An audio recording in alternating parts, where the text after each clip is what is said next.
Wait,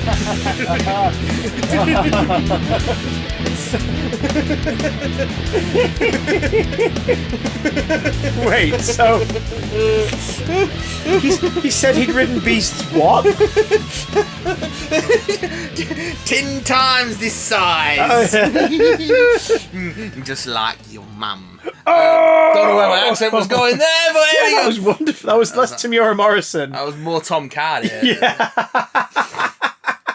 Bum dum dum dum dum dum dum dum bum. You're a cunt.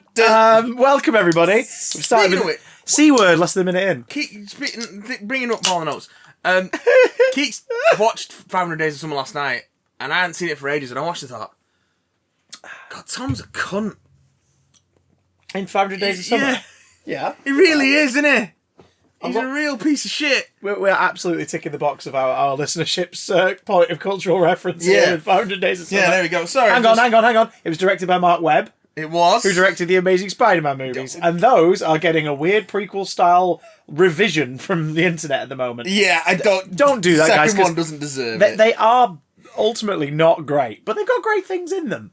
Like this podcast. It's not great, but it's got great things in it. Welcome to Big Dumb Cast. Like my poops. Nerdy news, geeky gossip, stuff that's fit to fill your time until we all go, is it lockdown again? My name is Christopher, tested negative 2 days in a row, Johnson. And I am Boba Fett. I am the daimyo of Tatooine. We're going to be talking about Boba Fett episode 3, as is the nearest since this recording. Yeah. We're also going to be touching on some new stuff, including the Moon Knight trailer. Leslie Grace's Batgirl look debuted. The absolute fucking pond scum that is Joss Whedon. And Yes. your emails. But first, Mayhew. Yes. Mayhew. Yes. Just slap my hand. We're in the room together. Yeah, baby. We're in a room together. This is the first time physically we've been near one another since I very briefly swung by your front porch on Christmas Day. Christmas Day. And at the time, technically we weren't in the room. We were separated. well, I say you were isolating. So you weren't even in the doorway. You were in the doorway behind the doorway behind the doorway. And then last bloody week, I ended up testing a fake positive. It was like, shit. So we had to remote record. The doorway behind the doorway behind the doorway. But I'm happy to report that the day we recorded, I tested negative. The day after, I tested negative. So here we chuffing go, boys. Here we go. The only sniffles I'm having and an allergic reaction to a tiny dog I love the beans of. That's true. Matt tickled my chihuahua. Not a euphemism. Could be. Isn't. Yet. Ha ha. So, you like video games. There's a segue. I do. I've been playing the Mass Effect Legendary Collection over Christmas. How is it? As part of my isolation. I heard that it's sort of mostly a good thing, but there's a few sort of things where you go, yeah, this looks worse, if anything. Kind of like the Return to Arkham series. Well, yeah. I don't think any of it looks worse. I think particularly the first game looks a lot better, but it's a facelift. It's not a remake, so a lot of the jank is still there. There's a lot of like brace yourself vibes with those early PS3 franchises where they started early, PS3 moved on. Like when you go back to Uncharted, like the first one, it's sort of like, oh, what is this cartoon? The first Mass Effect didn't come out on PS3 until after 2 and 3 because it was originally a Microsoft published game. Of course, yeah. So it's an Xbox exclusive first off. I've got it in that trilogy release for PS3. Yeah, that was the first time it had been released on PS3. Yeah, but mine's French. Ah! And not when you put it in, the packaging just happens to be French. When you put the disc in, it's just, French is one of the language options. Le packaging français. L'effect grand. I don't think the French for mass is grand. L'effect mousse. That would be the l'effect grand would be the big effect. Un petit which is game. What I have on a cheese board. Post Christmas humour. Microsoft. Partridge in a pear tree. Aha! Microsoft acquired Activision. Yes. What? Activision Blizzard. Yeah. AKA the house that Kotick is burning down from the inside. Yeah. Which begs the question. Why? Well, it begs two questions. One, why? And two, the fuck are they going to do about Bobby, I'm the most toxic person in video games, Kotick? And that's saying a lot! Video games is a very toxic fucking industry. We're in a world full of rock stars and Ubisofts, and yeah. For those who don't know, Activision Blizzard, a publisher and sometime developer, they've been publisher most of their life, but they work with other studios like Blizzard, for example, who they acquired. You might know the name Activision Blizzard nowadays, more so than Activision. Because, you know, they made a little game called World of Warcraft. And continued forever. Yeah. But yeah, they've been like publishing giant in the video game industry for near enough 2 decades now, pretty much. They've worked with God knows how many companies over the years, NetherRealm and Treyarch and all sorts of buggers. NetherRealm? The NetherRealms. Like Tony Hawk back in the day. Like Activision. Pretty much every Spider-Man game until Insomniac Spider-Man was an Activision published game. Activision 02 for those Tony Hawk fans among us. Jeez. Yeah. Beanox, they work with Beanox. Jesus. And of course, most notably, they are the publishers of the Call of Duty series. Oh, yes. Which they churn out all year round, every bloody year, play the same thing again with slightly different designs. Do you like military shooters? Yes. Well, it's December, here's another one. Oh, well, they come out like holiday time, don't they? It's like the October-December window. At some point after Madden comes out. Yeah, it's like Madden, FIFA, and COD, like every year, without fail. Heralds the sort of the heavy video game release season leading up to Christmas. But Activision has been snatched up by Microsoft, not the only studio to have been done so in the last year. Yeah, Microsoft are on a fucking spending spree. They're on a Mickey Mouse big bucks buyout spree. Now, they've made it very clear that like with your Skyrim boys. Bethesda. Like with Bethesda, the games coming out from this, publisher in this case, going forward won't necessarily be Xbox or PC Steam exclusives. Well, I mean, they bought Mojang and you still get Minecraft on everything. Yeah. And there is word that the next Elder Scrolls game will be a time-sensitive release, so Microsoft and Xbox may get it first. I mean, it's not coming out later. before the heat death of the universe, so who gives a fuck? Yeah, and certain copyrights across them are all a bit wibbly. Like Deathloop is a PlayStation game. Yes. And it is a Bethesda game. Yes. But is it not on Xbox One? It's not on Xbox One, but the copyright license, did some research for this for Games Vault a while back. The copyright license for it is up for renewal in terms of the specific terms in a year's time after its release, suggesting that maybe a year after its release as a PlayStation exclusive, they'll go, now here it is digitally on the Xbox Marketplace. Intriguing. Or at the very least Steam or equivalent online stores. It'd be a fucking Epic store, wouldn't it? So they're not necessarily... Yeah, that's true. They're not necessarily withholding any future releases from these companies to other consoles, but they're obviously going to put more money and time into exclusives for Xbox going forwards. Like you said, the timing of this is weird because Activision Blizzard is currently under a shitstorm of public scrutiny due to several sexual misconduct allegations, a shitload of firings and employee reshuffles to do with companies that they have bought out, used up, and then just ground into mince and kept bits of. Yeah. That's Activision have been doing for a while what EA were doing before them, of just buying up a studio that's done some promising work, giving it games that aren't well suited to the work they've done before, watching them fail, and then gutting them and shutting them down. Sucking the marrow from their bones. Ooh. As Alan Moore once said in a Simpsons guest appearance. True story. It's true. They take your ideas and they suck them. It's like, all right, bloody hell. They suck them dry. This Alan Moore impression's amazing. It's Alan Moore. Oh my god. Well, I guess a guest spot on The Simpsons wasn't creatively bankrupt. He was like, yeah, right, that'd be funny. Listen, Alan, less is more, alright? Alright?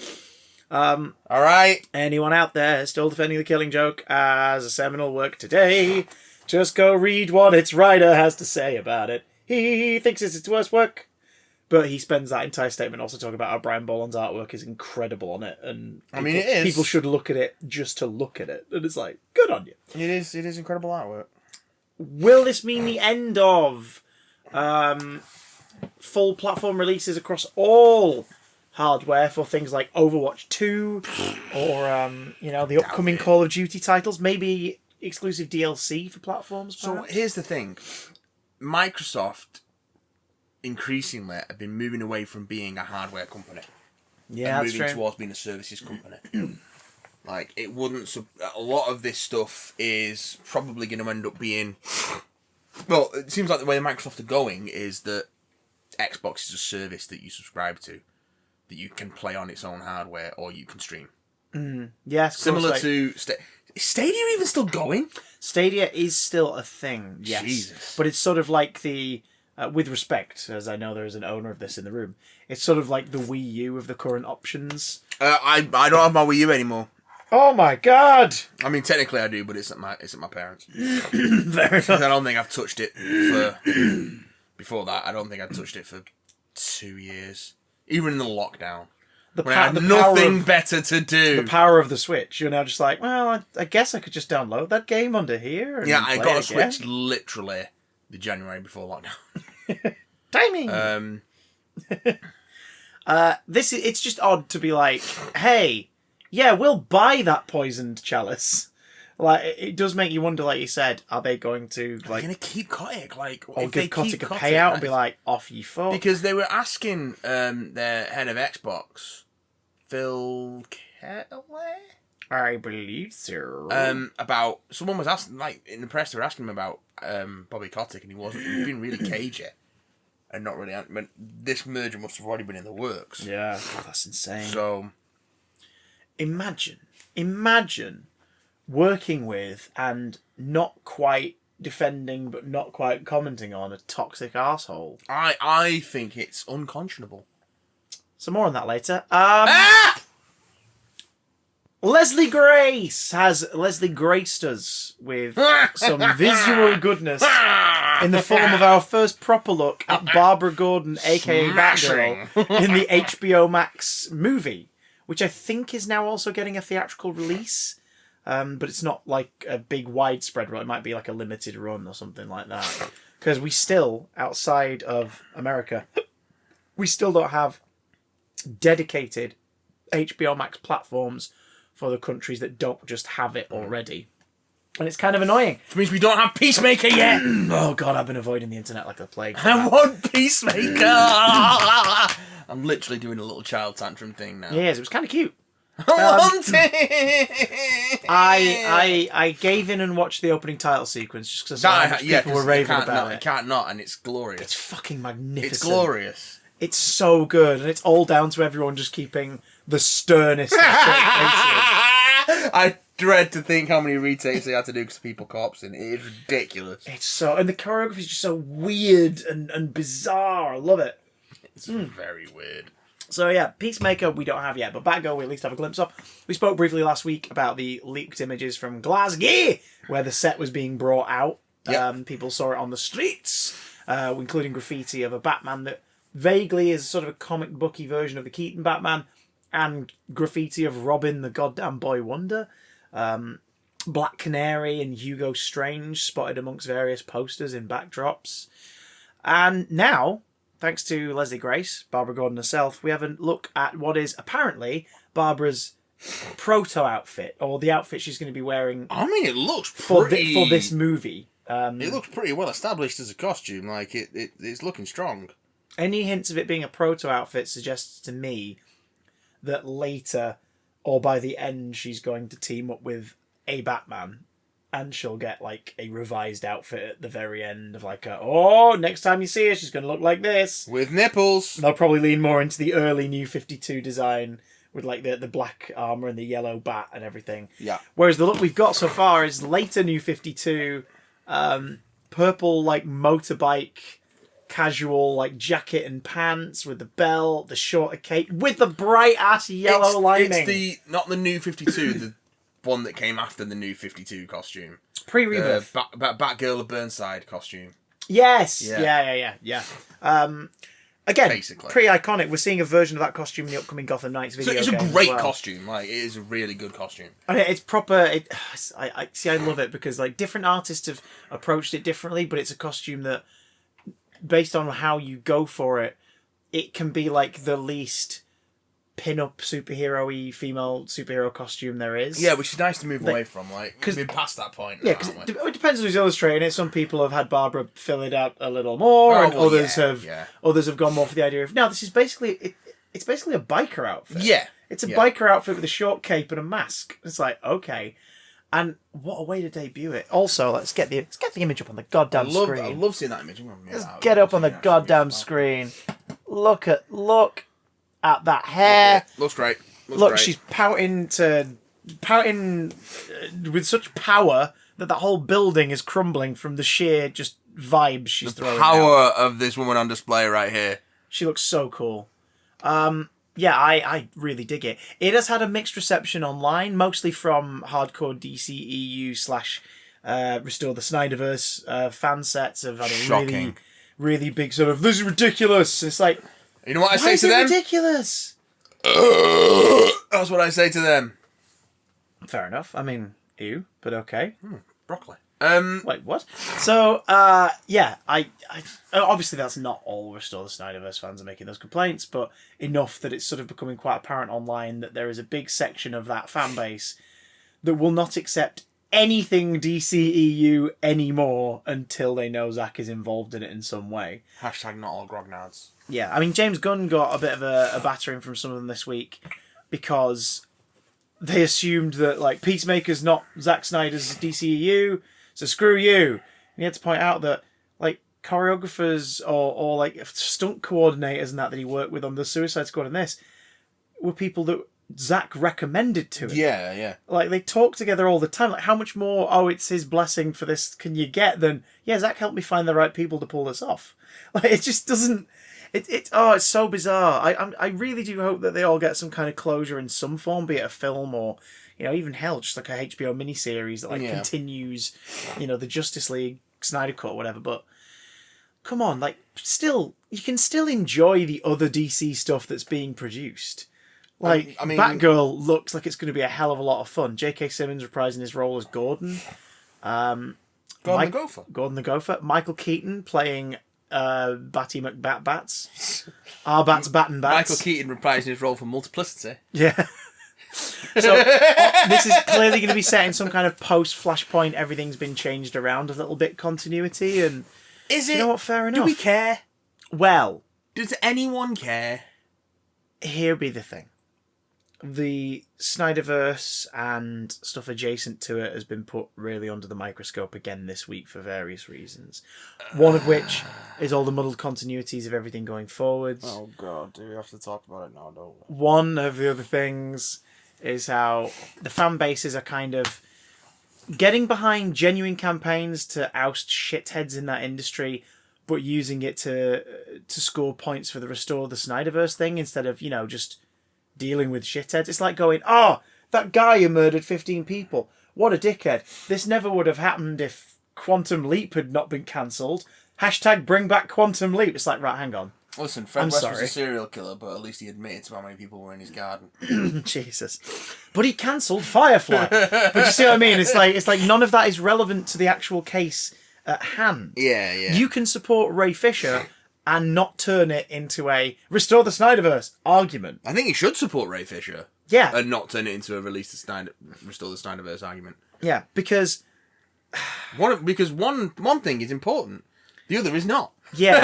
Like, well, one of them is literally a wish fulfillment movie that you kind of want or hope for. The other is systematic racism and abuse within Warner Brothers, and specifically, of course, the events of Justice League's reshoots and the accusations against... Again, we have to state, for legal reasons, everything that follows is either alleged or an as yet unproven accusation against Joss Whedon, who directed the reshoots, got director's credit for Justice League, the cut that has been affectionately and very unaffectionately dubbed the Justice League, the 2017 theatrical release. I hate it. And, yeah, long story short. Listen, has anyone in the history Yeah. of like television and film Yeah. ever so spectacularly torpedoed all the goodwill that they have ever accumulated and tainted such an influential legacy of work, body of work, and created all this formative work for what is now modern television and long-form storytelling in genre TV and film. 10 years ago, directed the biggest film on the planet. Has anyone ever done that and then just so spectacularly shat the bed as Joss Whedon? No. I mean, clearly the bed was being shat in long before we smelt it. That's what that is the thing, isn't it? That's the key thing here. So, Joss Whedon, the Cliff Notes version, prolific movie and television writer and showrunner of such projects as Toy Story, Titan AE, Firefly, Buffy the Vampire Slayer and its spin-off Angel. He was the writer of Cabin in the Woods. He was the director and writer or co-writer for Avengers and Avengers Age of Ultron. And most importantly, Alien Resurrection. Who's expecting? Santa Claus! He wrote and directed Serenity, which is arguably a fucking perfect bit of sci-fi action filmmaking. I wouldn't say it was perfect, but it's pretty good. Pretty damn solid. Yeah. I've shown that to people who've never watched Firefly. I've gone, that was fucking amazing. Is there more? And I'm like, well, if by more you mean stuff set before, then yes, here's a series of television. But this is what sucks about this first and foremost. Him being an abusive, racist dickhead. Yeah. An adulterous prick. That's what sucks the most. That's the fucking worst bit of it. The first world, second level of priority, what sucks about this is knowing that someone who made a lot of things that y'all really like is a piece of shit. Well, the more immediate sort of effect of that is how that affects all the people who were involved with those projects, whose careers came out of those projects. Yeah. People like Alan Tudyk, who has so much of his earlier work is rooted in Joss Whedon's oeuvre. Yeah. And of course he's going to go to bat for him, but really he's on the wrong side of that battle. Yeah, he has kind of... Which is since sort of... what's the word? Passage of time.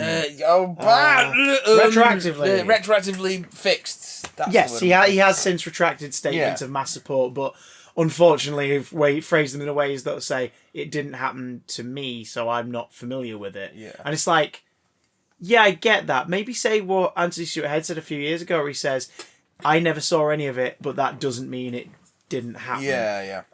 Which was so fucking classy of him to be like, if any of my co-stars or friends from that period need to talk, if there's anything that I saw, didn't know what it was, and can help them process or even, be witness to it, let me know. Remember when he did that, it was just like, and once again he proves that he's an absolute fucking gent. He's a classy motherfucker, isn't he? And I hope Alan Tudyk has that moment of like, yeah, maybe I should clarify on this one. But yeah, that's sort of how the week began. The weekend started with James Gunn responding to someone who declared that he'd liked a tweet where David Ayer's Suicide Squad was shat on to big up his sequel, The Suicide Squad. And James made a point of saying, yeah, I liked that tweet without reading the full tweet. Didn't see the bit at the end that was slagging off David's movie. I just saw the bit that was praising mine. I unliked it a while afterwards. I even contacted David in case he'd seen it, because he's a friend, seen that I'd liked it and apologised, and he's fine. He's not fussed about it.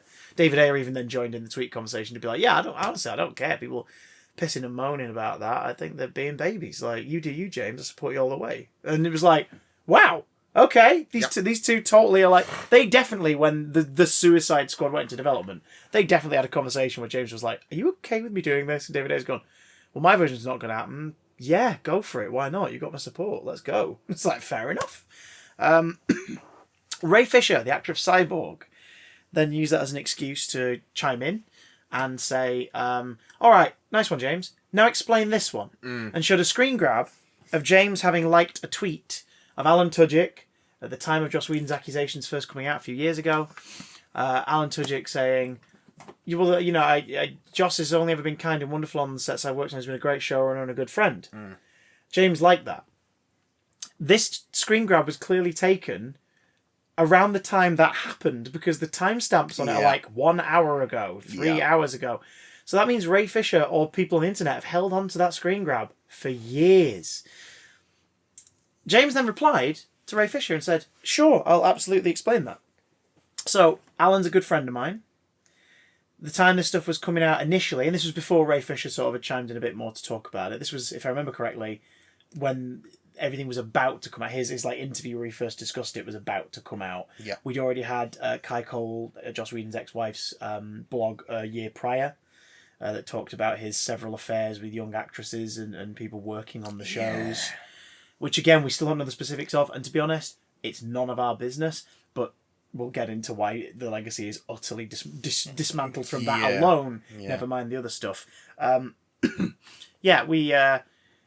James points out, he says, I saw that, I liked it, and support my friend Alan. Then later on, Alan mentioned, in a response to someone else, which people have screen grabbed and shared again recently, that Alan was like, oh, I'm so sorry to hear if this has occurred. It never happened when I was around. He was only ever professional. Which, again, is still not a, I support you. It's a, oh, well, it never happened in front of me. But when Alan said that, James went, oh, okay, and unliked the tweet. Yeah. Simple as that. Obviously, people don't screen grab the tweet not being liked because you can't tell that it's been unliked unless you memorise every tweet he's ever liked. So Ray Fisher responds to that and says, like, thank you, James. I really do appreciate that. Because that's Ray Fisher going, fair enough. You explained yourself. I'm not mad at your explanation. Thank you, man. And it's like, there you go.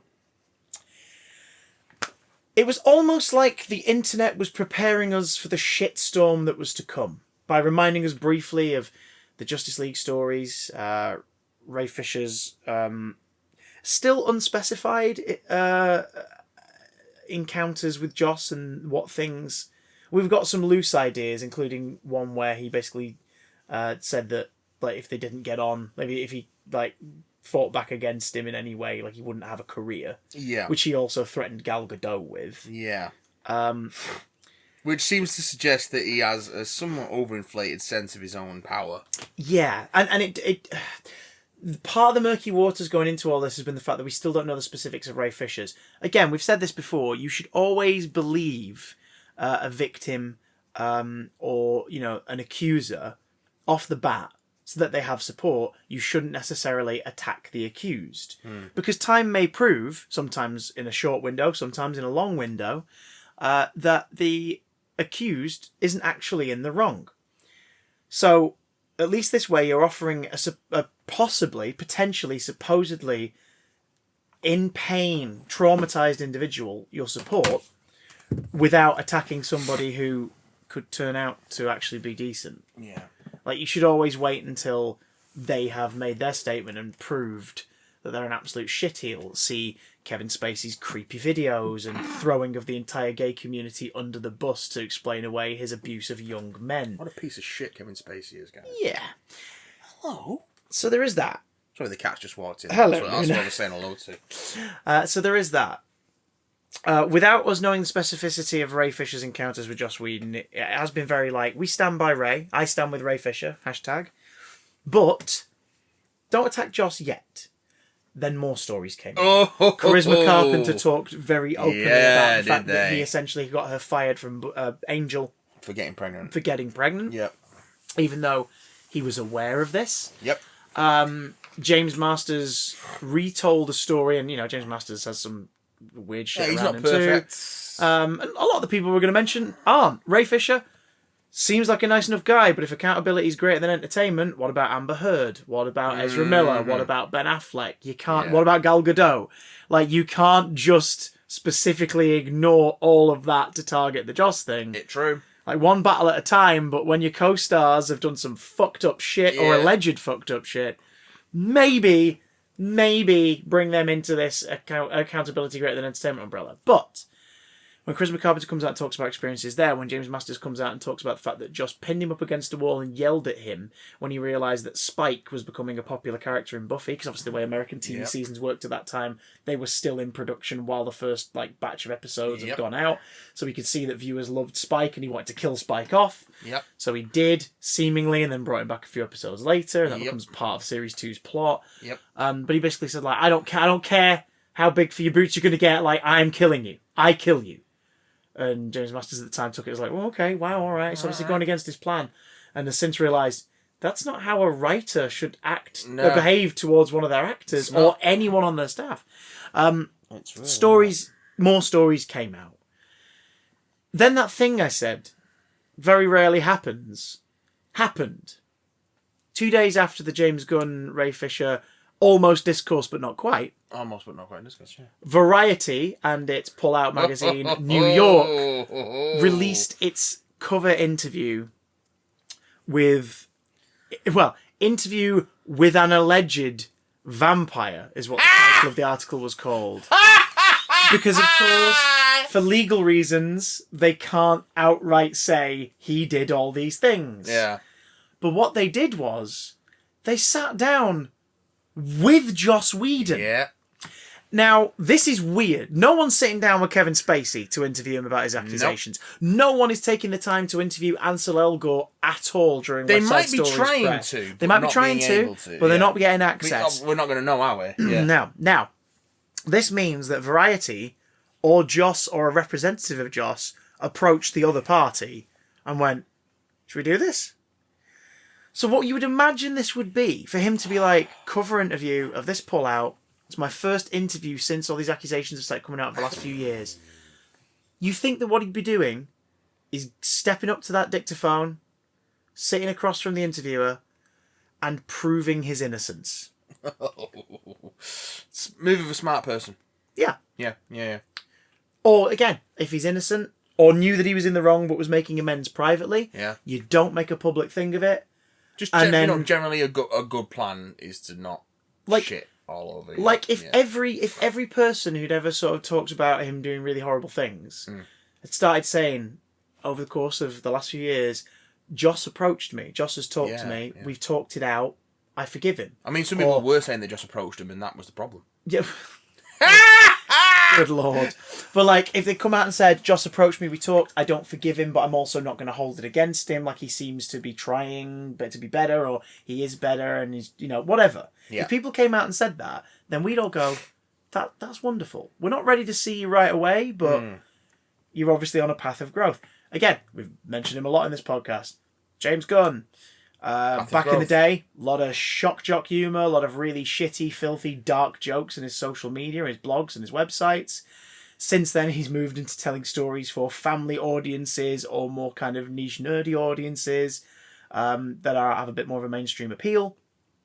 And has shown in that work, the way he conducts himself online, the way he politely diffuses an argument by explaining himself and apologising, that this is a dude who has either grown or gone, I was being a bit of a dick back then for reasons even I can't quite understand. Yeah. Which in itself is growth. I don't want to be that anymore. Yeah, totally. He's shown growth of character, right? Yeah. I know there are some people out there who are like, I still can't quite forgive him for the jokes he made. That's totally fine, but think about things you did 15 years ago that you wouldn't do now. I try not to. You can't hold that against someone who has shown growth and empathy and apologetic behaviour for the things they used to do.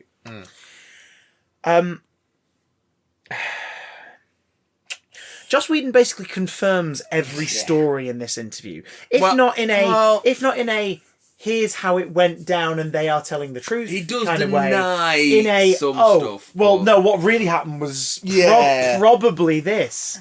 Or, no, I think you'll find that, from my point of view, it was more about this.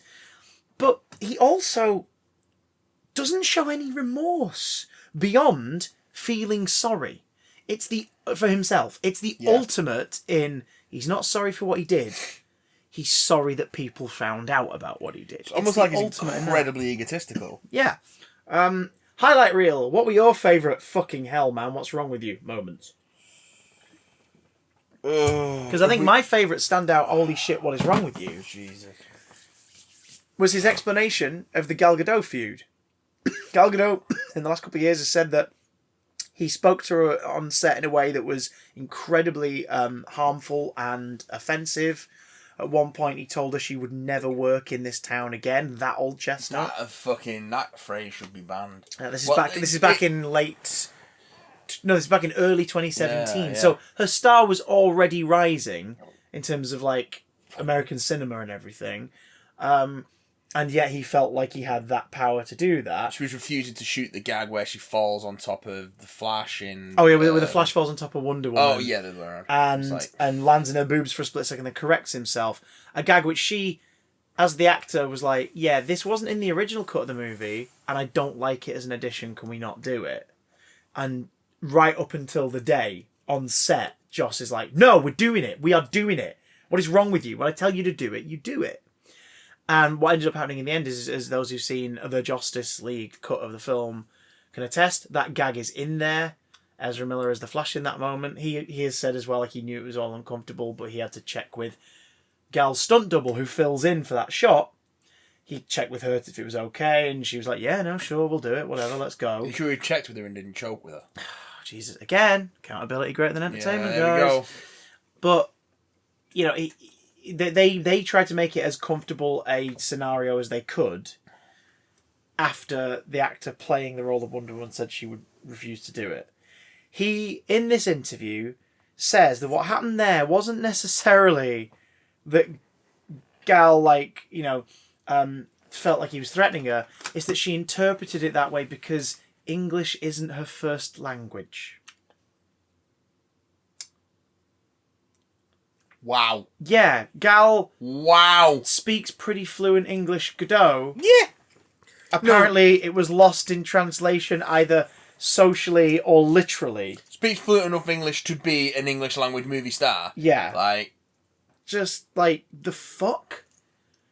Fuck you, man. All the highlights. Fuck you. All the highlights include the bit where he basically says the reason why Cyborg's plot was cut down is because it was the most superfluous element of the movie, which people who've seen the Snyder Cut, yourself included, have said, actually... That's definitely not the case. When they use Cyborg stuff that was shot, it's the most, relatable heart of the film kind of arc.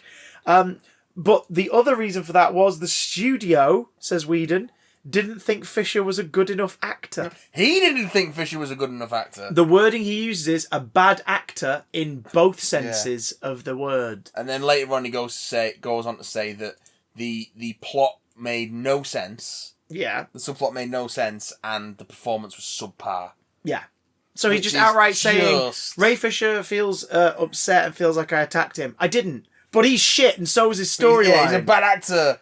It's like, fucking hell. And also one of the things that Ray Fisher pulled him up on as well was the fact that a lot of the characters of colour in the final cut of Justice League had lighter skin than they actually have. Yes. The contrast and saturation levels were played the fuck within that movie. To which Joss says, well, I like as well as everything. Recasting. Yeah. There's recasting of some minor part. Yeah. Certain parts are cut out of the movie to be replaced with weird cutaway gags of people on the news and other stuff, and nearly every new actor... The entire fucking Russian house sequence. Nearly every new actor is a white actor, and nearly every actor that was cut was an actor of colour. So that's interesting. Again, Whedon's got very diverse casts in a lot of his previous projects, but there clearly seemed to be no awareness of this as he was making this. No awareness of, oh yeah, that is weird, isn't it? That we've removed most of the non-white actors from the movie. He'll be one of those people added new characters and they're all white. If he's pressed on it, it'll be like, oh, I just don't see colour.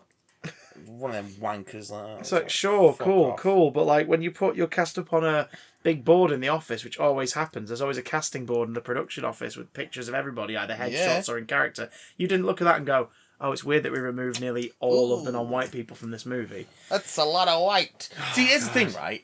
As someone who consumes media, I want it to be more diverse because I want more experience. No, I do want to see myself reflected in media, but I also want experiences that aren't mine. Yeah. But that's easy for me to say because I've seen myself reflected in media everywhere, my entire life. Yeah. So we do need more diversity, and we need to sort of swing it the other way, because we've been doing it one way for so long that there's so much non-diverse media that we need to overcorrect to make it right again. Like, of course we need to go hard on it. So when you come up with this shit about, oh, well, I don't want people to be casting stuff just because they're black. I don't want people to be casting stuff just because they're LGBTQIA. I don't want people... Just like, fuck. We need those people's experiences and representation. We don't need any more representation of white, cis, hetero people. There's fucking tons of it. Like, yeah, that's my rant. Yeah, no, go off, King. There we go. It's. I think you dropped this.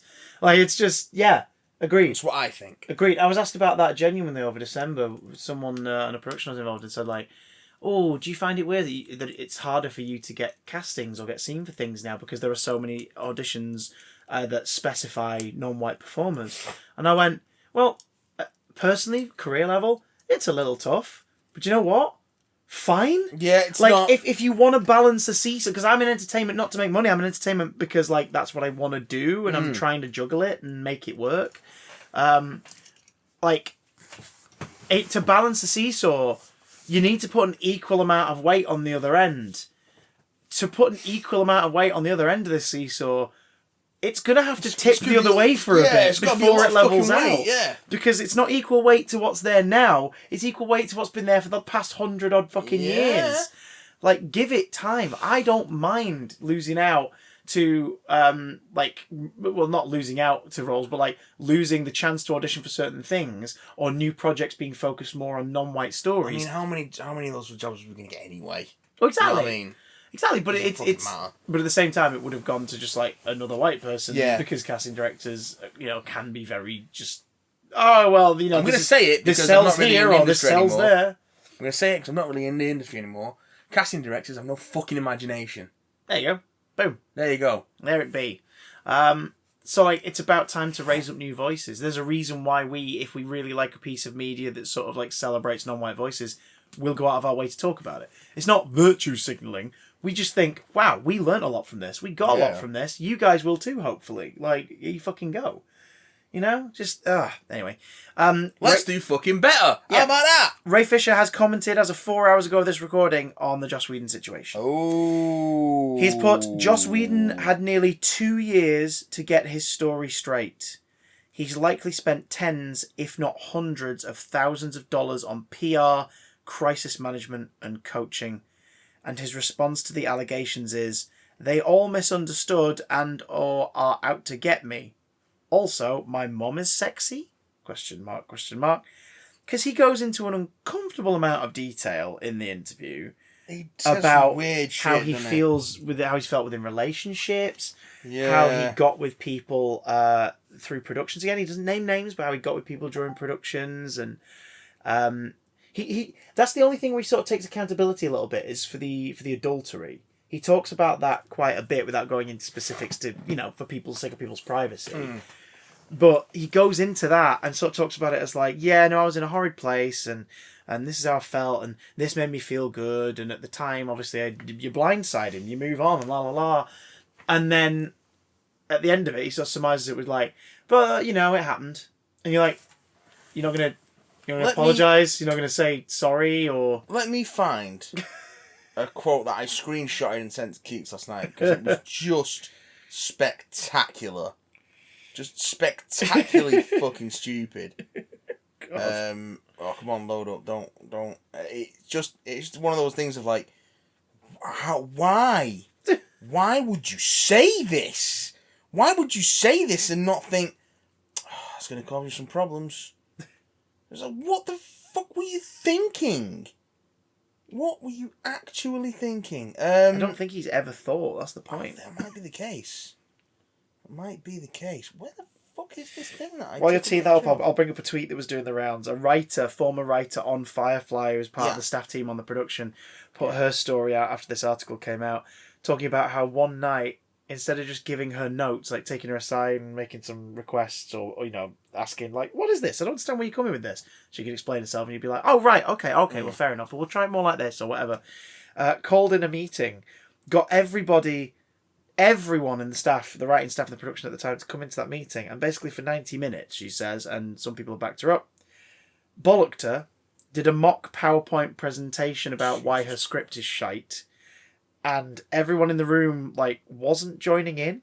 Like, they weren't all going like, ha ha ha ha ha, this is funny. Yeah. They were all just sitting there in uncomfortable silence, looking down at their notes, like, faffing on their laptops, writing more of their own script and just pretending that nothing was happening. She said she nearly walked out several times from crying. She held back tears the whole time. And, you know, of course, the internet being the internet, people were, why don't you just leave then and there? And it's like, because it was probably her first big break in television. Yeah. She didn't know that this isn't how it's meant to go and was petrified of pissing off her boss. Like, it's a power dynamic thing, pure and simple. Like, that's what it is. Yeah. It's just... And the reason this sucks so hard is the reason, like, what we learned about his relationship with his ex-wife. Yeah. And the way he treated people like Charisma Carpenter. The fact that Sarah Michelle Gellar still hasn't really talked about the show for a long time, other than, like, what it's meant to fans and, you know, how much she, you know, still loves her fellow cast members and everything, and how they're all still friends. Like, that is the only stuff Sarah Michelle Gellar will ever talk about with Buffy. She will not talk about behind the scenes on it. Hasn't for nearly 20 years. Makes you wonder why, doesn't it? And the reason for this will probably be because it's just too traumatic, or she's like, no, I'm not giving him any time of day. Even negative publicity is publicity, and I'm not giving him that. That says so much. The reason why this hurts so much is a lot of Whedon's work was touted as, like, being the most progressive and feminist work in Western television and theatre, at the movie theatres, for a long time.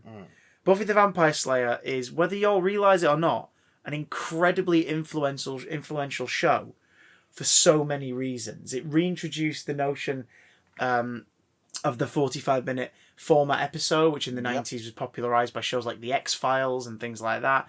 And as a result was what was used as a pitch description to Jane Tranter by Russell T Davies when describing how he'd reboot Doctor Who. Yep. We'd use the Buffy format, showrunner, writer's room, like that's how we do it. It launched the careers of many great actors and, you know, others, like, not necessarily, but will always be fondly remembered for their work on that show, and as a result have made a comfortable living talking about it, like telling stories, writing books, doing conventions. It was a show that was very openly accepting of different sexualities and explored that with one of its primary characters. Yep. It had some of the most creative villains on TV that worked mostly because they were allegories for young adult, teenage, college, and early 20-something life. Like, the monsters were metaphors for other stuff that the viewers that are the age watching it were going through or were about to go through. It was super in tune with its audience. It was written in a dialogue style that, you know, which unfortunately is called Whedon-esque, but I'm sure someone's going to come up with a new name for it eventually. Buffy speak. There we go. Beautiful. Like, it had a style, a vocal style of its own, that then influenced how a lot of shows went from there. Shows like Charmed kind of changed their approach because of Buffy. It was such an influential piece of work and a very, very feminist piece of work. To now learn, for pretty much definite now, thanks to this interview where he's crucified himself. I found the quote I wanted to read to you, so right. We'll finish this part on that one in a second, because to learn that for definite it was either a mask pretending to be feminism, or it was feminism coming from someone who knew how to preach it but not practice it. It is devastating. It is really fucking horrible. But like I said at the beginning, not as horrible or as devastating or as important as what these individuals all went through working for, living with, or being in relationships with him. That is the thing we need to focus on. So don't turn all your Joss Whedon dissection and conversation this week into restore the Snyderverse posts, or hey, fucking burn down Buffy, get rid of Firefly. Like, don't turn into that. That's not important. What's important is making sure this prick doesn't get to have a position of power like this ever again. Well, what's important is not being this fucking guy. So here's the quote from the interview. Here we fucking go, boys. On our second day of interviews, I asked Whedon about his affairs on the set of Buffy. He looked worse than he had the day before. His eyes were faintly bloodshot. He hadn't slept well. I feel fucking terrible about them, he said. When I pressed him on why, he noted, it messes up the power dynamic, but he didn't expand on that thought. Instead, he quickly added that he felt he had to sleep with them, that he was powerless to resist. I laughed. I'm not actually joking, he said. He had been surrounded by beautiful young women, the sort of women who had ignored him when he was younger, and he feared if he didn't have sex with them, he would always regret it. Looking back, he feels shame and horror, he said. I thought of something he had told me earlier. A vampire, he'd said, is the exalted outsider, a creature that feels like less than everybody else and also kind of more than everybody else. There's this insecurity and arrogance. They do a little dance. Jesus Christ. That's awful. So his explanation boils down to, I felt like I had to, with no word on the fact that he was married during a lot of this, with no word on the fact that how the other individuals feel. Like, does he reflect on whether or not they felt pressured to do this, or they felt like they had to do this to make an impression? Yeah. Like, he touches on the power dynamic being offset, but then says, oh God, he hints at some form of attempted growth in regretting it, but doesn't say enough to prove that the regret is because of what he did, or rather, or instead it's because people know he did it. Yeah, it's lip service to the idea that you should feel bad. It's fucking awful. Can we talk about something good? You know what, we can. The trailer for Moon Knight hit this week. Yes. Slapped us round the face, neck and chest. Now, listen, before we get into this, I see y'all ripping the piss out of my boy Oscar Isaac's accent. Like, it's fine. It's fine. It's fine. It's fine. If I keep saying it's fine, I'll believe it's fine. You can't use the word fine, Matt. You just keep... You can't describe things as just fine. It causes an upstink. You keep your bad words to yourselves, and you leave my sweet, sweet Oscar alone. Stone the crows, it's Mark Spector. Ah! Well, it isn't. No, it isn't. Well, it isn't. That is the twist. So Moon Knight, again, too long don't read version. Hey, you guys like Batman? Yep. Imagine if Batman was just one of several personalities an individual had, and he was in the Marvel Universe, and his costume was white, so you can see the blood stains when he punches the crap out of bad guys, and the superhero is just one of his alters, and he may or may not be the reincarnation of or possessed in some way by an Egyptian god. That's Moon Knight. It's fucking Moon Knight. We are in a post-Ant-Man Guardians of the Galaxy Eternals existence. It's time for fucking Moon Knight, ladies and gentlemen. Yeah. The first of the Disney Plus shows, Marvel Cinematic Universe series coming this year. After this, we've got She-Hulk, Ms. Marvel. We have Secret Invasion, and we finish the year with Guardians of the Galaxy Holiday Special. But Moon Knight is the first bit of Phase 4 we are getting this year in March. March the 30th. 6 episodes, 6 weeks. Please. 6 personalities. Please don't let it be 6 episodes of Oscar Isaac's not knowing he's Mark Spector, and then in the last episode he's Moon Knight. Please let it not be that. Yeah, especially because this isn't guaranteed to be a continuation as well. I think what will work best about a lot of these series is if they are one-offs. Yeah. Because then a few years later, if you want to go, go on, we'll do another miniseries with that character, you can do that. But well, look at it this way. I would love to see another Hawkeye series, not with Jeremy Renner. Yeah, see a Kate Bishop. I have him as a supporting role. Yeah, with Kate Bishop and Haley Steinfeld in the lead. If at all. I think he's going to become the Fury. I think he'll rock up in a movie at some point, like leading whatever the next version of the Avengers are from the compound or whatever. Make him lose an eye so he can't shoot as well anymore.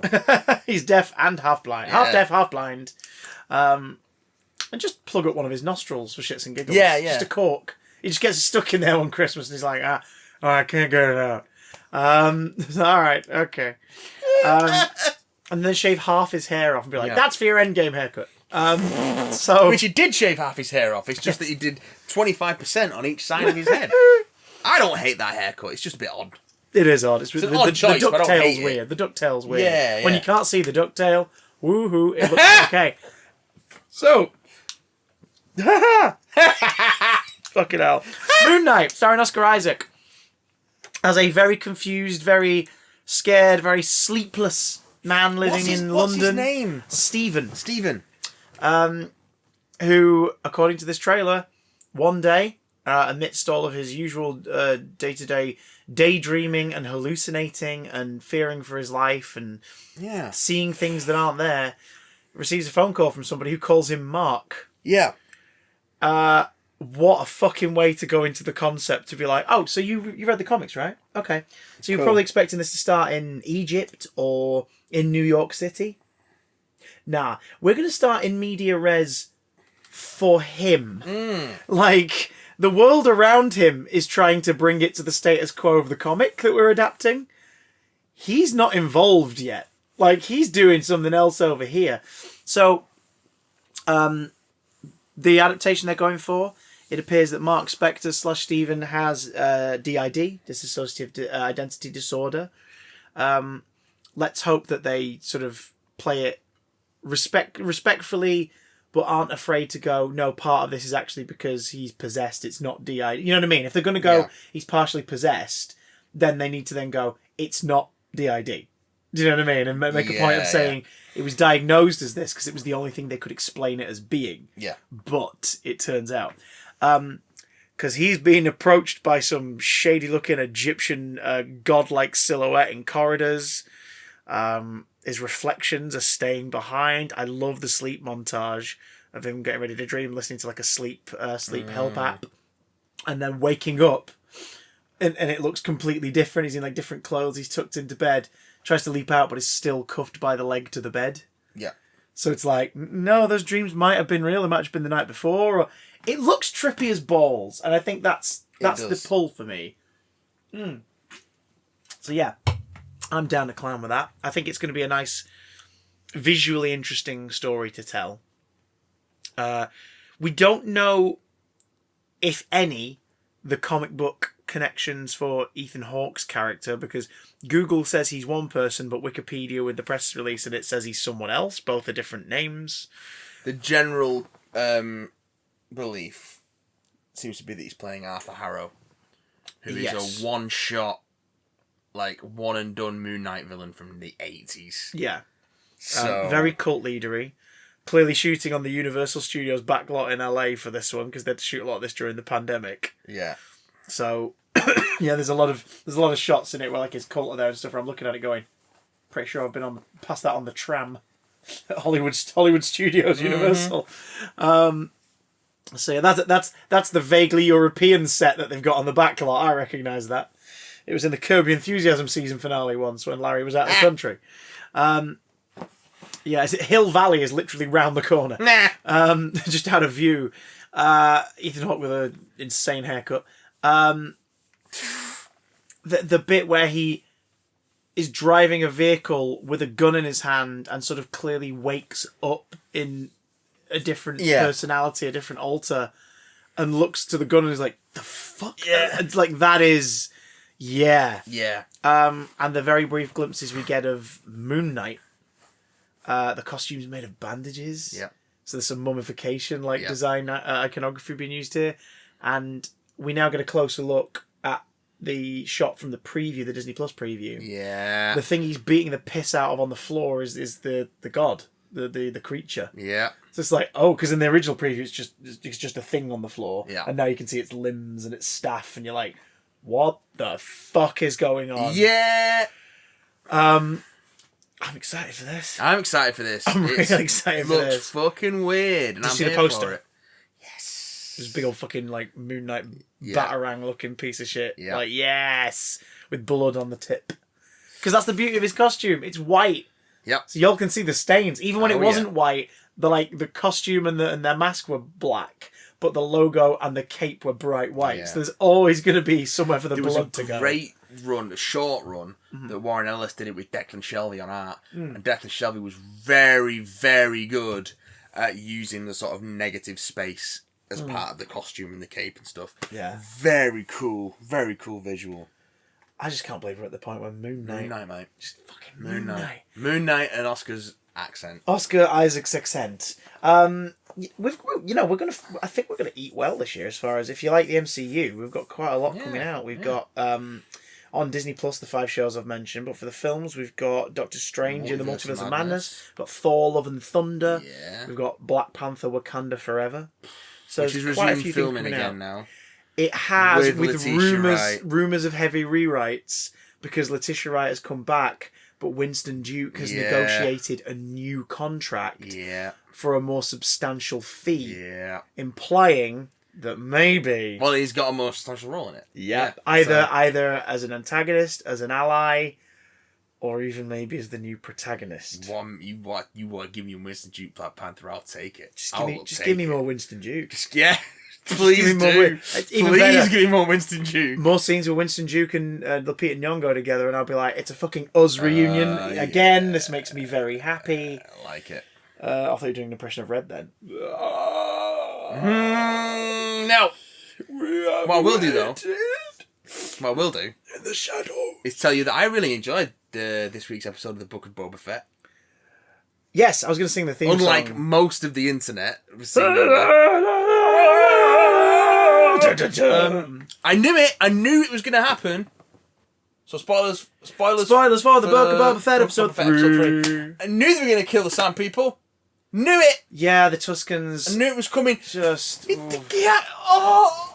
it's heartbreaking. He goes back to the camp, sees everyone dead, and he puts all the bodies on the fire and puts all the gaffer sticks on it. The way they did for those lost in the first train attack in episode 2. Yeah. And then the last one he puts on is the kid's stick. Yeah. Like the kids play Gaddafi stick. I was like, oh, yeah, so good. Roaring rampage of revenge time. Because I knew it was going to happen. Because I couldn't see how they were going to get from Boba Fett joining the tribe and finding a purpose to, alright, I'm getting my armor back and I'm getting off world. Yeah. And it also getting off world, but I'm getting my armor back. It kind of informs the fact that he wants to lead with respect rather than fear as well. Yeah, exactly. It explains why Boba Fett has gone, right, I've got my armor back. I'm working with Fennec, who at some point he has patched up, repaired, and earned essentially like a bodyguard for life, debt, a Chewie and Han situation. Yeah. So he's good teamed up with Fennec. He's helped out. Oh my God, the Mandalorian. Din Djarin. He's helped out Din and Grogu, and they've gone through that story. And Bo-Katan, they've gone through that. Yep. He's done that, and then after Mandalorian Series 2, went right. I'm gonna go take over Jabba's empire. Yeah. Which was just a cool visual to end as a post-credit scene. Yeah. But the more you think about it, the more you're like, yeah, why would he do that? Well, I guess these flashbacks are very slowly showing us give why. Tatooine back to the Tuskens. Yes, or at the very least, is going to get rid of the more poisonous elements. The Pike Syndicate seem to be the big bads for the series. Yeah, not the Hutts. I don't think it's the last we've seen of the twins because the design's just too great. I love it. We sent Chrysanthemum out to kill Fett. Fett very nearly succeeds. Sorry, Scar this week. It's sort of underneath the fur. It's like pink flesh. Around his eye. And then fucking that was amazing because it used the death of the Tuskens and the structure of the last 2 weeks to trick you into thinking you knew what was about to happen. He's about to wake up in the Bacta tank and come to, and instead it was big freaking the water pours out, big furry hands just grab him and yank him out of the tank. Again, just to reiterate, the leads are 61 and 58, about to turn 59. Love it. Tamura Morrison does not look like a 61-year-old man. Like he's got the buff dad bod. Yeah. Like as he was affectionately deemed for his reappearance in the Mandalorian, Boba Fett. Yeah, Boba Fett. I was like, no, Boba Fett. Like Boba Fett. Like let's go for it. The dude looks fit, and he's obviously done a bit of working ahead of time for this show between Mando Series 2 and this because he's definitely he's buffer and there's a bit more muscle definition. But you're like, do you know what? That's impressive as fuck. Again, it's impressive as fuck that they're going Star Wars franchise aimed mostly at families and kids. We want to sell toys. Yeah, sure. Our leads can be either side of 60. Why not? But then we get the younger characters in this one. We get the biker We gang. do, which the internet loved, and that's the end of that. Yeah. Yeah, no, that really sucked that the internet decided they hated the... Diverse and colourful biker gang. Yeah. Partially because of your usual shitheads going, oh, look, is it like diversity, box ticket? Fuck off. There's a WOM in this. Fuck off. Watch the original trilogy if you want to watch mostly white Star Wars. Yeah, it's like, right. let's have different faces, different races, ethnicities in the show. Let's do it. Mm. But the other complaint, the less shitty one than that, was people going, hang on, this biker gang, they're really colourful. They're on like neon bikes, and their droid parts are bright, and all their clothes are neat as fuck. They're and mods. They're fucking mods. Yes, they are goddamn mods. Not only that, you want to be a rebel, you want to be a punk kid on Tatooine. Okay, punks in the UK in the 70s. How did they stand out? Like nose piercings, spiky hair, shaved heads on the side, like loads of denim, loads of studs, loads of leather, dyeing their hair ridiculous colours. Like that was how they stood out. They looked grungy and grimy and a bit show-offy, but in a really dirty kind of way. That was the vibe. That was rebelling against the establishment. How do you rebel against the establishment visually on a planet that is mostly beige and grey? You ride around on Power Ranger Megazord coloured bikes. You have really neat hair and really fucking fit clothes. Like, that's how you stand out. Yeah. It works. It works so well. I don't get why people have an issue with that. It looks great. And it also just keeps Boba's army, like, as it's slowly growing, being the most colourful looking group on Tatooine. Yeah. Like, he's cleaned up. He's got the greens and the yellow arm pads are like... They were never that yellow in the original No, they were never ones. that bright. They're so yellow and the red so red. And Fennec is all black but with those orange flashes all over her costume. It's like he's rediscovered his pride. Yeah, the Gamorrean guards aren't covered in armour. They are big, green, glowy pig boys. Big green, big pig men. They have left them uncovered because of the colour palette of the show. Yeah. They are colourful and bold. They fit right in. I can't wait to see him basically have a gang that look like a really clean version of a mob.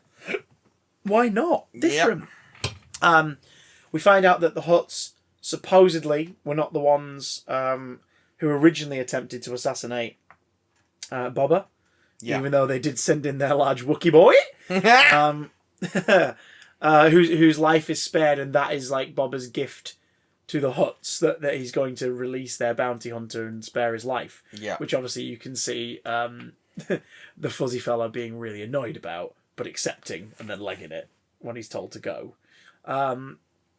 It's very likely the mayor, or at least the mayor in conjunction with the Pike Syndicate, considering the mayor's majordomo shat his pants and tried to speed a bike his way away this week. And gets a fucking Biff Tannen ending. Yeah. And one of the best memes I've ever seen on the internet, there's that tweet that says, love that scene in Star Wars this week where a butt drove a car. And it's like a behind shot, you can just see the top of his Twi'lek headpiece, so it just looks like a butt sticking out of Which a vehicle. you know that they saw in the edit and went, Leave that in. That looks fine.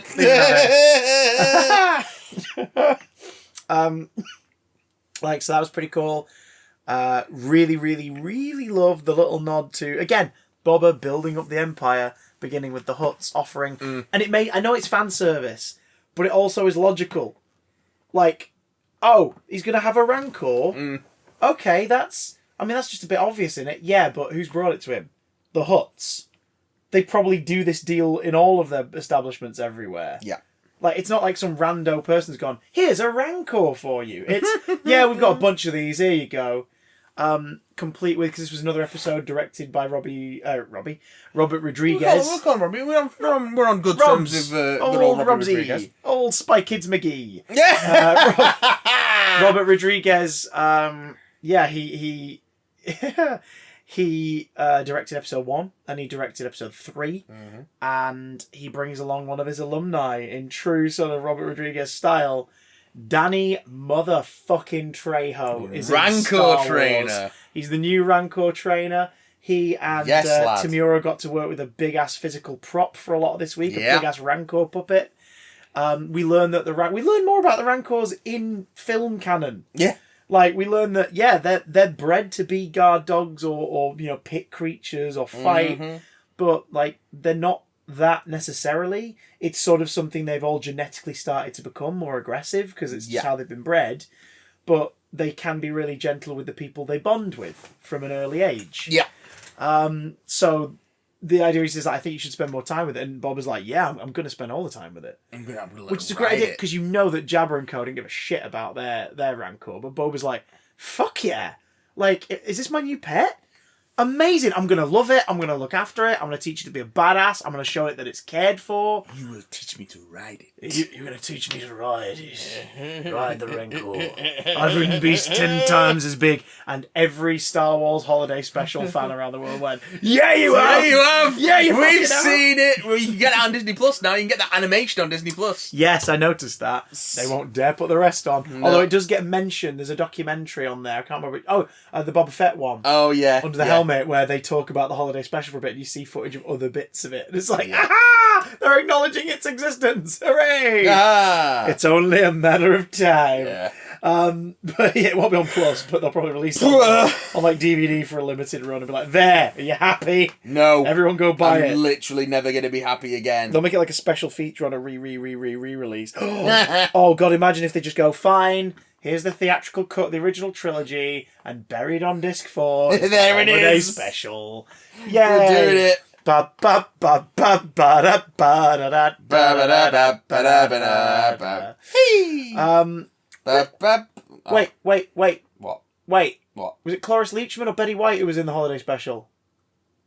It wasn't Betty White. It wasn't Betty White. It was Cloris Leachman. It was Cloris Leachman. I think. God damn it, Cloris Leachman, you throw me the beanbag. Juggle those beanbags. I don't fucking know.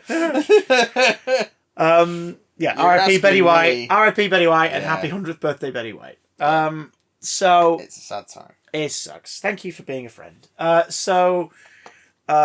Yeah, Danny Trejo, yay. Sporting, specifically, his very Danny Trejo look, Yes. but a look that does not contradict Machete in space.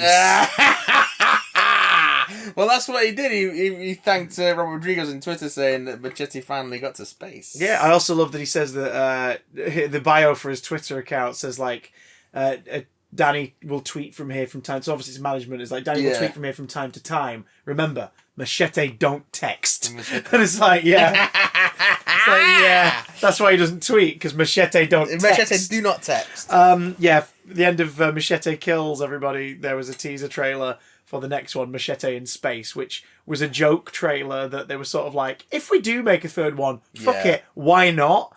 But if not, we like the idea that these two movies that were born out of a fake trailer from the Grindhouse release has ended with a fake trailer for a third Machete. It is what it is. In it, he draws a sword that pops out of a hilt like a lightsaber with a glow and a buzz. And now we have an unnamed Rancor trainer played by Danny Trejo in the Book of Boba Fett. He made it. Like, he's obviously travelled back in time to a galaxy far, far away a long, long time ago. But I choose to believe... Machete does. I choose to believe that Machete is now canon in Star Wars, which means that Spy Kids is canon in Star Wars. Yes. We've got a lot of explaining to do. Does that mean Shark Boy and Lava Girl is canon in Star Wars? Probably. That's adjacent. We'll get there in the end. I really loved it. And you said before we recorded, you said, I don't get why people... I hate Boba Fett so I really much. don't. The majority of complaints have been like, oh, it's just a bit boring, isn't it? I'm like, is it? Is it? It's a really small character Is piece. it? There's nothing wrong with that. Yeah. I love that. I have no problem with it. The Mandalorian was small. It just felt big because they went globetrotting. Like, they went to different planets and they went on different assignments and you were all bamboozled by the cuteness overload that is Grogu. No. But, like, Boba Fett gives us the absolute smoking hotness overload that is Tamira Morrison and Ming-Na Wen being the hottest near bus pass owners I've ever seen. I can't deal with it. The Ming-Na Wen thing is terrifying. When people go, oh, she turns 59 this year. You're like, sorry, what? Yeah. No. Yeah. No, Yeah. don't believe that. Yeah, it's true. Don't believe that. True. Fennec Shand is a fucking badass. Yeah. This week when she just like pulled the knife out of the hilt of her gun. Like, you got the gang like stomping on the Wookiee's knuckles to try and knock him into the pit. Not working. So she just whips a knife, like a throwing knife out of her gun hilt and just throws it into his palm. Yeah, it's quality. Like, that is so cool. It is quality. Loved it. I think it's great, and I can't wait to see where it goes, because it's not obvious where it's going to go, but we now know that each episode will be intercut with why he's doing this from the year/2 years prior. Did you spot Amy Sedaris? I did. Her character. I did. It wasn't her, but it was her character. Pelimotto. From The Mandalorian. Yeah. Walking by with pit droids as Boba first appears in Mos Eisley. Yeah. And he walks past the stormtrooper helmets on spikes that were in the opening episode of... no, not the opening episode. I think they were in like the third episode or whatever of Mandalorian. Yeah. So it's set. But they're being put up, aren't they? Yeah. At the time, rather than... So that... Yeah, and we know as well, like, the first appearance of Boba in The Mandalorian was in Series 1. Yeah. Approaching Fennec's body. So... At the end of episode 6. But was probably saying... I think it's probably fair to say, considering... Thinking about how long it was probably with... the Tuscans for quite some time, yeah. It's implied he's with them for a long time. Months, I would say. Maybe not years, but months. I don't know. Because I think there's probably about... Because the Empire's already fallen then, by the time he gets to town. And that's at least a few days after the events of the start of Return of the Jedi, after he falls into the Sarlacc. Yeah. And he was in the Sarlacc, it's sort of implied he was in there for maybe a few weeks, like, because it was slow digestion, and he was just barely alive when he got out. But I think there's like 3 years between Jedi and The Mandalorian. Oh, okay. It's possible. 5. It's I can't remember how long. I know it's not too long after because the Empire's still clinging on. But I think it's after the Battle of Jakku. I mean, maybe he did spend that long with the Tuscans. Maybe there's a big gap we don't know about. He just didn't change his clothes at any point. Or maybe we're not sure. Yeah. Yeah, maybe the helmets were put up sooner. And I don't know. They were just adding new ones in Mandalorian. Yeah, maybe. I'm going to give it a quick Google. All I know is I love the idea that, like, all of these Disney Plus shows are seemingly taking place around the same time, just after the original trilogy. Yes. It's quite... Apart from, obviously, the one we're getting later this year. With Mandalorian takes place 5 years after Return of the Jedi. So those might just be the first helmets. Or he spent a very, very long time in the Sarlacc. That is a very, very long time. Because the fact that you get digested over 1,000 years implies that it keeps you alive somehow if it can. So it can slowly devour you. It does. It's like immortality, albeit in a stomach. Ugh, yuck. Not my favourite kind of immortality, it must be said. I mean, Max Rebo doesn't look a day over 10 minutes after the events of Return of the Jedi when we see him. We've seen him twice now as well. Well, forget about that, sir. Forget about woes and whimsy. What's in our email inbox this fine morning? We've got a single email. Oh, email. We've got a single email. Single email looking for love. This one comes in from Jack. Jack, heart attack. Take it back. Not the email. Says, hello, my big damn boys. Oh, Jack. Welcome to 2022. Yes, 2020 has lasted 2 years longer than expected. I can wait for it to be bigger, dammer, and boyer. Anywho, me and the girlfriend are finally going to see Time Fracture this weekend. Hopefully no apocalyptic shenanigans will get in the way. For 5th time, we'll report back on that. In other news, I watched Encanto, and my jingo is it good. We watched it several times, and each time is still refreshing. It indeed slaps. I only wish there was more, but from my understanding it tanked box office-wise, so who knows what the future might hold for this amazing piece of media. In other news, me and the good lady also watched Eternals and Doolittle. One of them was good. In other news, is it okay to skip straight from the mind of evil to the sea devils? Are there any essential stories in between? Cheerio, my dears, and may your cackles and unhinged joker-like laughter haunt my neighbours' dreams for many more casts apart. I mean, yeah, Claws of Axos. I watched Claws of Axos earlier today. Yes. That's where I'm up to. I'm actually... That's immediately after Mind of Evil, right? Yeah, I'm actually... You can skip Colony in Space. Yeah. It's too fucking long. Yeah. But there's some good stuff in there. But you can skip it. I mean, I do... if it wasn't for the fact you know that the Master's in every story of that series, Yeah. his reveal is really great Yeah. in that. Like, Which you you suddenly wouldn't have realise- done at the time. Like, of 3 course, episodes that's the in, thing. you're like, oh shit, he's Yeah. in this one as well. You wouldn't have done it. You wouldn't have known at the time. So that works really well on that. Yeah. You kind of need to watch the Demons. Yeah, the Demons is great. Because it's also also the end of the Master's initial Yeah. arc. So it's when he gets captured because he's imprisoned in the Sea Devils. Yes. Which is probably one of his best performances Yeah. and everything. Sorry, I'm just pulling off the shelf something you- that arrived. You kind of. yesterday. Oh, look at The that! Series 26 collection I start getting these. Slimline Blu-ray set. These ones are still quite available, which is good. Well, I think the idea is these are the ones that are going to be available long term. Yeah, they're still standard they're still packaging limited availability on release, but they've said that they're going to continue to produce these. Yeah. Unlike the other ones where it's like it's a limited quantity and that's it. These are every now and again they'll just put these out a bit. It's tasty. That's a beautiful thing. Crack it open. This is No, I don't want to crack it open. I want to crack it open. All right, you crack it open. I'm not cracking it open. Yeah, Amazon though, they bloody bent the edge of the box. I'm fuming, but Yeah, whatever. fuckers. Bastards. Yeah, I would. If you're going to skip anything between those two stories, skip Colony in Space. Yeah. But watch Claws of Axos 'cause it's great. Yes, great unit. Great unit crack as well. It's not very good, but I love it. Fucking gross it's spaceship great. design as Yeah, well. it's fucking great. Really gross spaceship design. It's your head on the block, Chin, not mine. It's so good. Plus, a really iconic double monster design, too. Yeah. Um, And definitely watch the Demons. definitely watch The the Demons. The Demons. Demons. It's great. Demons, Damons, It's great. Mr. Shamans. But I am a witch. White, of course. I fucking love that character. She's great. She is wonderful. She was interviewed on the extras as well on the DVD release. It was Oh, like, good, because she's fantastic. wonderful. Yeah, and come on, Mr. Magister. Mr. Magister. Fucking come on. Yeah, you've got to watch the Demons. If only to understand what the fuck is going on in the Buffy calendar this year. We've talked about that, right? Yeah, we have. So fucking ridiculous. Fucking bad. Oh my god. It is bad. It's not the worst thing to come out of Buffy as now we know, but you know, Tell me about still it. pretty shit. Oh, this is beautiful. Look at that. Oh, Fresh Blu-ray it smell. looks good. They smell like a cherry Bakewell. It looks good. Ooh. Oh, madam. Oh, what a If lovely your Blu-ray TARDIS. smells like a cherry Bakewell, someone's left something inside it that shouldn't be in there. Ooh, oh, what tasty discs. Oh, very nice. Survival's disc 6? What? Hang on, that can't be right. What have we got here? Let's see. Disc 1 is Battlefield. Yeah, understandable, because it's the first story of the fucking series. Disc 2 is also Battlefield.